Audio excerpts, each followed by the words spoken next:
Okay, I'm sitting at a bar in Moscow, Russia, a couple of years ago. And I do a lot of traveling, and I'm traveling with a friend of mine.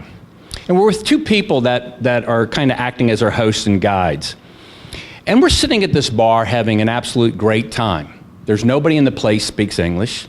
The place is absolutely packed, and it's the hottest bar in old historic section of Moscow. And I'm sitting at the end of the bar, and we're just big Americans. We're clearly the only two Americans in the bar. And we're smoking cigarettes, we're doing shots, we're drinking beers, and we're really having a lot of fun with the people that are around us. Well, about 20 or 30 minutes after we're there, this girl comes up to me and she taps me on the shoulder. She says, "Would you like to dance?" I'd love to dance. So we get out, and the band that's in this bar is a piano, an accordion, a violin, and a fiddle, if you will. And they're sandwiched into this space that's about the size of a bathtub, and they're playing Jewish jazz.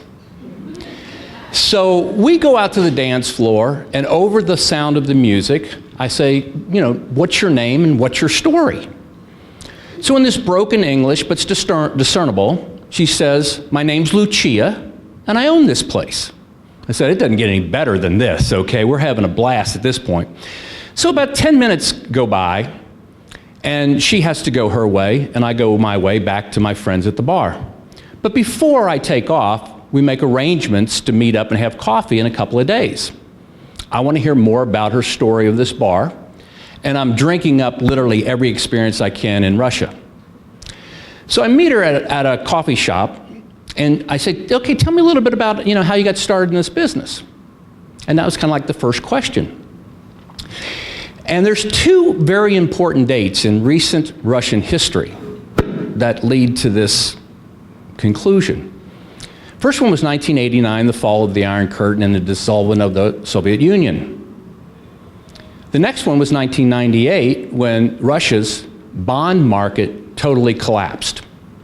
And it really didn't matter what you did for a living, how much money you had, what your savings were, what your position was, you woke up devalued and broke.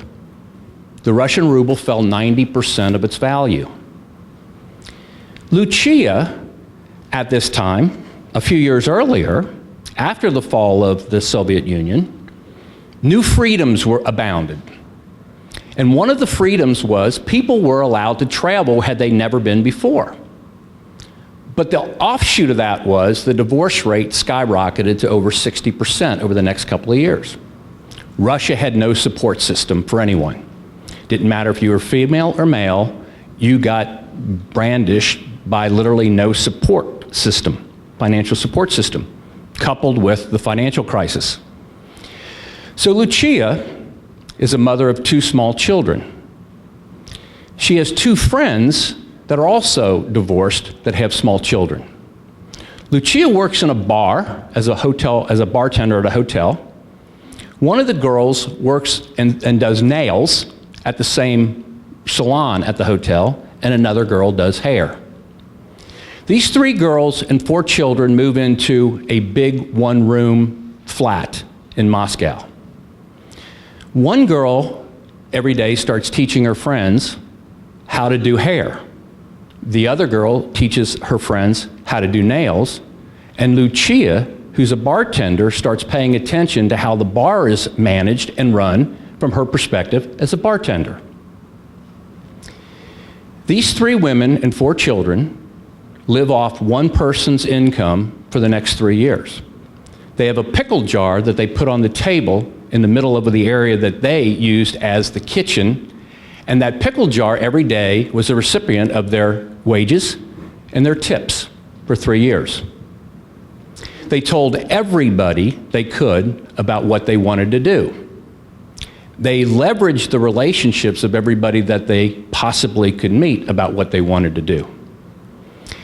After 3 years of scrimping and saving, Lucia and her two friends opened the first nail and hair salon called My Fair Lady in Moscow. They now have a chain of 20 My Fair Ladies in Moscow, run by the friends they taught new skills and services to, what they knew they taught. They told everybody that were the customers about what they were trying to then next accomplish. They then leveraged those relationships into opening the first Flat 44, this really cool bohemian bar that looked some like a cross between McDinton's Irish Pub and a two-story house. And the week after we left, they were having their grand opening of their second Flat 44. These three women, in incredible obstacles, had achieved this in a 3-year period of time. When I asked Lucia, in total amazement, sitting at coffee, how in the world did you pull this off?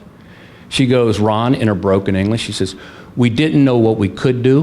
We didn't know what we couldn't do. We just knew we needed to do something, and this is what we wanted to do. And so they leveraged all of the things necessary to be successful in life, relationships, what they knew, how they shared that with other people to create their dream.